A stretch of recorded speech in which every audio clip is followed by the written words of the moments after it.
Welcome back to this episode of NVTV Podcast. I'm your host, Adam Jaglin. On today's show, we'll be talking about how social workers are used for your mental health and social health and anxiety, and they can help you overall. Joining me today is Mrs. G, Sarah Guzaustkas. Thank you for coming on the show today. Thanks for having me. The first question I do have is, why is it so important for people to come, why is it so important for you to be a social worker, and why do people need, this responsibility at schools, but also, what's the benefit? So I think school social workers serve an important role in supporting students' social and emotional well-being. We are here to kind of talk through a variety of situations with students, including, but not limited to, breakups, grief and loss, academic struggles, difficulties with friends or family members, as well as struggles with depression, anxiety, or other mental health issues. Pretty much any situation that someone might need to talk to, that's what we're here for. And we also teach students strategies that can help them at school and in life, such as breathing strategies, mindfulness strategies, and coping strategies. And in addition to that, we work as kind of a student's advocate in helping students learn to advocate for themselves and also understand their resources. My next question is, if people need this resource, why do people not know about, so many people don't understand that, this is such a good way for people to do it. And I feel like a lot of students, even at NEQA, but at other schools as well, it just affects them so much. So, why is it, that people don't really know you guys? I think we try to get ourselves out there in a lot of different ways. Freshman year, we try to be really visible in the hallways. We try to be present at guidance essentials as much as we can. And we do also try to do a lot of visits into different classrooms. We go into health classes, all of the health classes every year to kind of talk about mental health issues. And we're available as a resource to parents as well. So we're here on different, curriculum night and parent nights. So we really try to kind of spread the word of what our role is. And it really is just to support students in working through any issues that they might be having.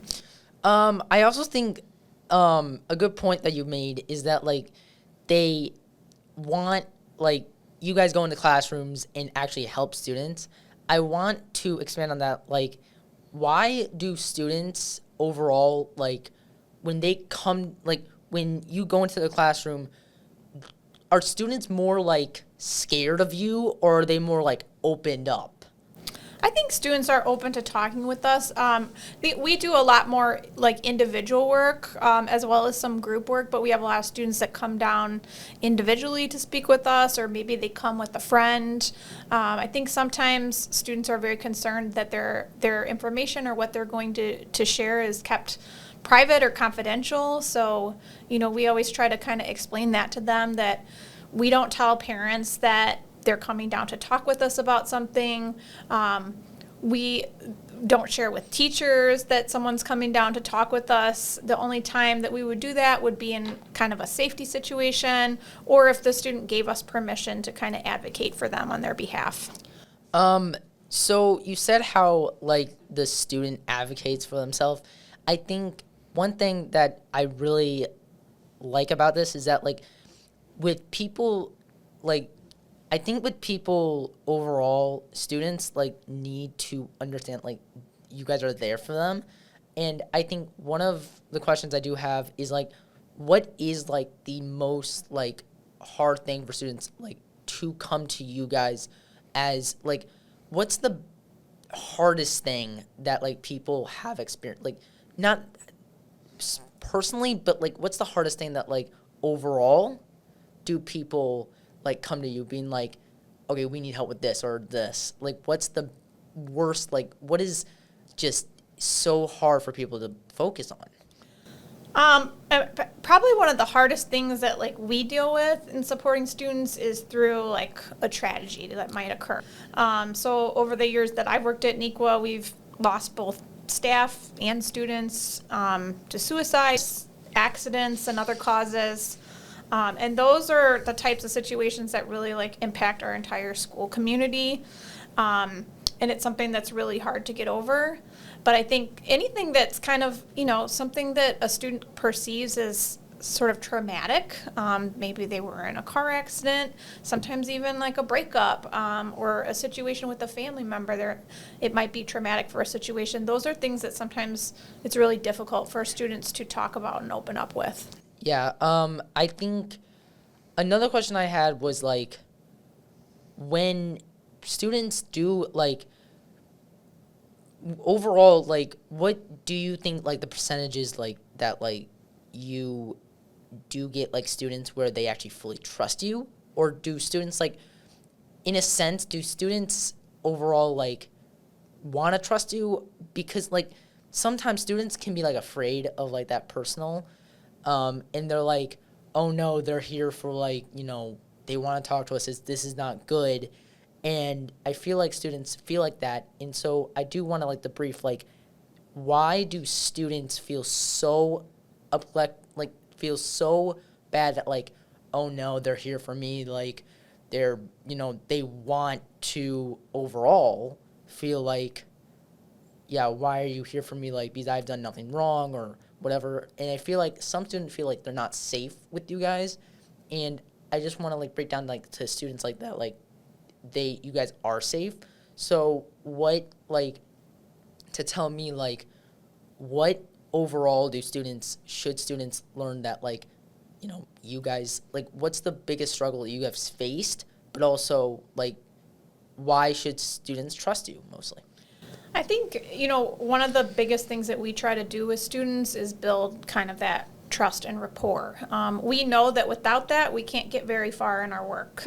So we spend a lot of time off the bat trying to build that trust and rapport, getting to know a student, and getting them to trust us and feel safe and comfortable in our office. I think we do achieve this a lot of the time, and I feel confident in saying that because we have a lot of students that come to us on their own, or they come back. Right. They come back again and again, make appointments, reach out to us, which tells me that they do feel comfortable and safe. I was going to say that, like, with them feeling comfortable and safe, like, what's the hardest thing you've had to, like, what is, like, when you talk to them, do they feel like, because when you feel safe to them, I think it helps them a lot. And overall, I think, like, how does social workers actually help students in everyday lives? And with that, like, what can help students with them becoming more socially healthy, more mentally healthy, and overall physically healthy with meeting with you guys and doing that? So as social workers, we always try to be available to talk with students when stressful situations come up. Right. So we're available for appointments, for drop-ins. Sometimes students just need kind of a sounding board to talk things out. But we're also there to teach students to use kind of like healthy coping mechanisms, such as like taking a movement break. I often will go outside and walk with the student or walk with them in the hallway because moving sometimes is really helpful. And even just encouraging students, like, let's go get a drink of water. I have healthy snacks in my office that I offer up. I'll walk through and do a breathing strategy with a student. I have a basket full of fidgets. So, helping kids realize, like, there's tools and resources that we have in front of us that can help us during those stressful moments. Artistic things like drawing and coloring, we have supplies like that on hand. Encouraging students to talk with a friend or family member or engaging in like a preferred activity or sport. So we're really, trying to get to know the student and like what strategies work best for them, helping them realize what strategies work best for them, and having kind of access to some of those things. And we also have a lot of students like conversations with students about how to find balance in their life. So kind of knowing when to say yes to things and try something new, maybe step outside your comfort zone, but also maybe sometimes students have a hard time because they're taking on too much. So knowing when to say no things and take things off their plate. Last question. What is like the hardest part of your job? Because I think a lot of students feel like, oh, their job's so easy because they have to go through this and this. But like, what is the hardest part of it? I think we probably kind of what I touched on before of just like it when we have like a tragedy happen here at school, we have a loss of a student or staff member. Right. Just supporting students through that, students that experience loss within their family or in their own personal life. Those are some of the most challenging situations that kind of come across our plate.